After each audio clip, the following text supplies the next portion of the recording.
So one thing I've noticed is that many people in the alt-right seem to romanticize rural life way too much. They have this idealized vision of, beautiful hillsides, mountains, green prairies, rolling hills, and this joyous life where everything is great. And the truth is, that is often the naive vision of an urbanite who has a, grass is greener on the other side mentality. The truth is, rural life is full of toil, it's full of hard work that is often seems very unrewarding. And it's not everyone is cut out for it. Furthermore, not only is not everyone cut out for it, but not everyone is mentally suited for it. Some people have a high verbal intelligence and a mediocre visual spatial intelligence, like myself. Yeah, Jews do tend to have that trait, but guess what? A lot of Europeans have it as well. So the fact is, not everyone is suited for rural life. And not only is not everyone suited for it, but I think a lot of people in the alt-right just romanticize it too much. Like the idea that everything is nature. In reality, a lot of rural areas are privately owned, and there aren't that many places where you can simply walk around. Whereas in urban areas, there's often large forested areas that are open to the public with a multitude of trails and, that are perfectly made for, walking, running, and other forms of recreation. But putting all that aside, I think there's also the fact that, the scientist, the philosopher, the mathematician, the inventor, these kinds of people flourish and thrive in urban areas. If you look historically at where these geniuses have lived, people like Da Vinci or Mozart, many of these people have thrived in urban areas because these are where the facilities exist for them. These are where the institutions exist, the universities, the science labs, the opera houses, the museums, all the institutions that these geniuses are able to utilize to bring their gifts to the world tend to exist more in major urban centers. Any society needs urban areas and rural areas to survive. I agree that the over-urbanization of society in recent decades is a huge problem.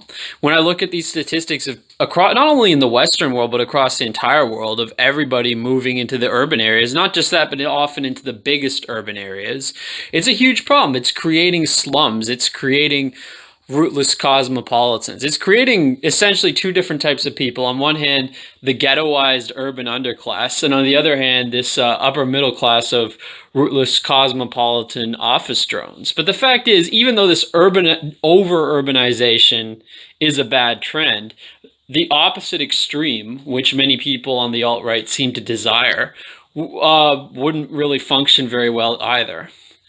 Now, it seems to be people like Varg and Renegade who are the biggest proponents of this idea. Varg and Renegade are also the people who, to be honest, I think should be shunned more than anyone else. Like, I think they should just be cut out.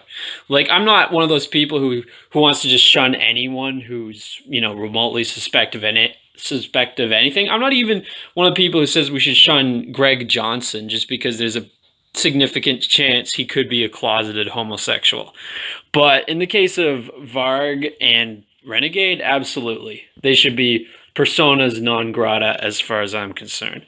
But anyway, it's not simply because of their antipathy toward urban areas. I think it's because they're fucking loony.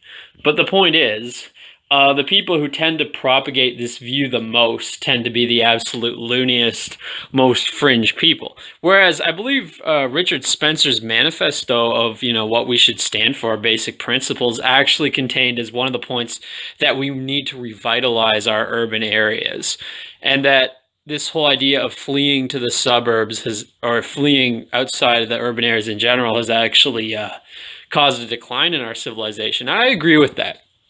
I can actually understand the arguments against suburbia. I can understand the arguments saying there should only be urban areas and rural areas and like small towns and things like that, and that the suburbs are actually a mistake. I mean, I have a certain personal nostalgia for the suburbs because that's the kind of environment I grew up in, but I do understand the arguments against it. But either way, okay, the issue of the suburbs, I'm still kind of agnostic on that. I could go either way. I understand the arguments both ways.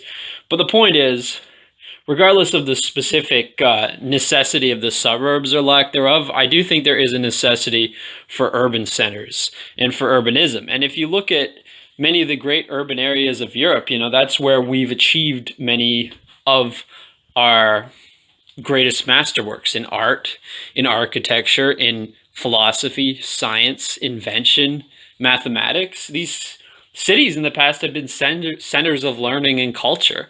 And just because they're centers of degeneracy now doesn't mean they have to stay that way. And the fact is, the rural areas have their purpose too, but the urban areas have always functioned better as centers of culture and innovation. That's just because it makes more sense from a logistical standpoint to put these kinds of institutions in major urban areas.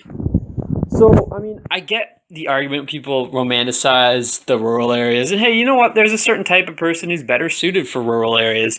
And some of these people are being wrongfully directed into urban areas by the idea today that everybody has to be university educated, everybody has to pursue a white collar job. But the opposite standpoint that everybody has to pursue a trade or everybody has to be a farmer or live in a rural area is very misguided in its own right too. And people say like, oh, we need to return to the rural areas because that's where our ancestors live. Well, you know what? Some of our ancestors lived in Paris or London or Berlin or Vienna or Rome. Like the idea that our ancestors were never urbanites is simply untrue. So, that's my thoughts on that whole issue.